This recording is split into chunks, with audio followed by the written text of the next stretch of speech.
맘카페에 자주 올라오는 질문 두 가지가 있어요. 하나는 장난감 정리 어떻게 해요? 하나는 팬트리 정리 어떻게 해요? 이 두 가지가 제가 정리라는 키워드로 알림 설정을 해놨는데 늘 올라오는 질문이거든요. 그만큼 아이 장난감 정리에 있어서 어려우신 것 같아요. 이번 영상에서는 제가 7년차 정리 전문가로 활동하면서 장난감 정리 어떻게 하면 좋을지에 대해서 한번 이야기해보려고 합니다. 아이에게 장난감을 사줬을 때 아이가 좋아하는 그 찰나의 모습을 보고 싶어서 우리가 장난감을 아이에게 계속 안겨주게 되는 거잖아요. 우리 집에 장난감이 이미 많이 있다는 거를 잊을 만큼 그 아이가 좋아하는 모습을 보기 위해서 우리가 장난감을 사게 되는데, 문제는 이제 그 장난감들이 쌓이면서 아이가 그 장난감을 오랫동안 갖고 싶어 했어도 막상 손에 쥐면 금방 시들해지는 것처럼 그 마음이 오래가지 않잖아요. 저도 아이들 어릴 때 영어 전집 세트, 자석 블럭 이런 것만 있으면 아이가 좋아할 거라 생각하고 그런 것들을 많이 사쟁였거든요. 근데 결국은 우리 아이가 필요한 건 장난감으로는 채워지지 않는 엄마의 그 따뜻한 눈빛과 스킨십, 엄마의 따뜻한 말 한마디면 되는데,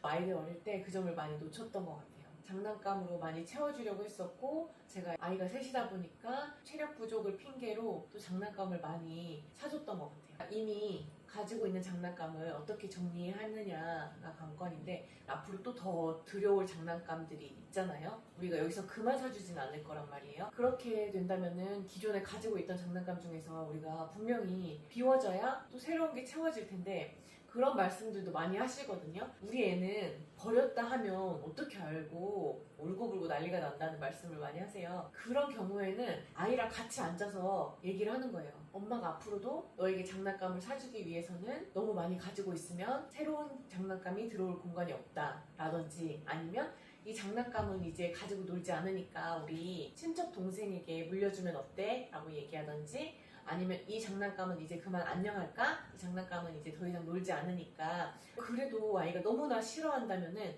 그러면 이 장난감들, 놀지 않는 장난감은 박스에 담아서 저기 위에 올려놓자 해가지고 올려놔 보는 거예요. 그래서 몇 달 동안 아이가 찾지 않으면 그 박스에 담은 날짜를 기록을 해가지고 아이랑 같이 한 6개월이면 6개월 정도 후에, 그동안 우리가 이 장난감을 한 번도 놀지 않았으니까 이 장난감을 이제 그만 보내주는 게 좋겠다 하고 그때 버리자고 이제 얘기를 하면 좋을 것 같아요. 우리 아이는 장난감이 없어져도 그렇게 찾지 않는다. 엄마인 내가 구입했을 때 당시 비용이 아까워서 미련이 남는다. 이런 경우에는 장난감 바구니 안에 들어있는 거를 다 섞여 있을 거 아니에요. 아이들이 놀다 보면 우리가 퍼즐이면 퍼즐, 레고면 레고 이렇게 따로따로 담아놨지만 아이들이 놀다 보면 다 뒤섞이거든요. 거기 쓰레기도 들어가 있을 수 있고, 아이가 만든 작품, 부서진 장난감들이 섞여 있을 수 있는데, 이 장난감들을 바닥에 한 번에 다 쏟아요. 쏟을 때는 나중에 자잘한 장난감이랑 먼지를 같이 닦아내야 되니까 돗자리 같은 걸 하나 깔아두시면 좋거든요. 아니면 매트가 깔려있는 집은 그냥 하셔도 좋고요. 바구니에 있는 걸 쏟아낸 다음 바구니를 한번 닦아주고 장난감을 구분을 해주는데, 레고면 레고, 문구면 문구, 소리나는 악기는 소리나는 악기대로, 주방놀이는 주방놀이 별도로, 역할놀이라고 해서 역할놀이는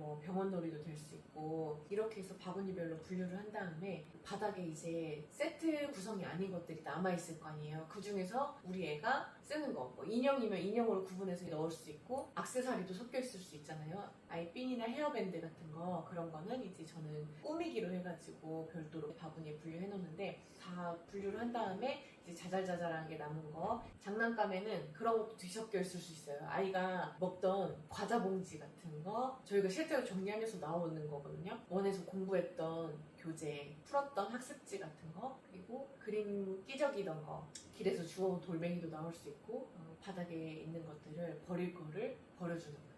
그러면 정말 딱 구성품들만, 아이가 잘 노는 것들만 남아있는 거잖아요. 이제 정리를 해주고 바구니에 라벨을 붙여주고 깔끔하게 정리된 상태에서 다시 놓을 수 있으니까, 물론 오늘 당장 흐트러질 수 있어요. 다 뒤섞일 수 있어요. 그렇지만 적어도 잡동사니들은 배출을 했으니까 그 전으로 돌아간다 하더라도 그래도 그 안에서 깔끔한 게 유지가 되겠죠? 그런데 이 과정을 주기적으로 해주셔야 돼요. 그래서 한 2주에 한 번 정도 아니면 한 달에 한 번 주기적으로 버릴 것들을 배출을 해주시면 주방에서도 항상 버릴 게 나오잖아요. 유통기한 지난 제품이라든지 식탁 위에 물건들도 주기적으로 버려야 되는데 버리지 못하고 쌓이게 되는 것들도 있잖아요. 분명히 아이들은 우리보다 더 할 거란 말이에요. 아이 방은 알록달록하고 여러 가지 색상이 있는 공간이기 때문에 더 어질러져 보이기 쉽고, 그리고 아이템이 다양하기 때문에 주기적으로 비워줘야 한다는 점. 그래서 우리 아이에게 이렇게 한 번씩 정리된 공간을 맛보게 해주는 거는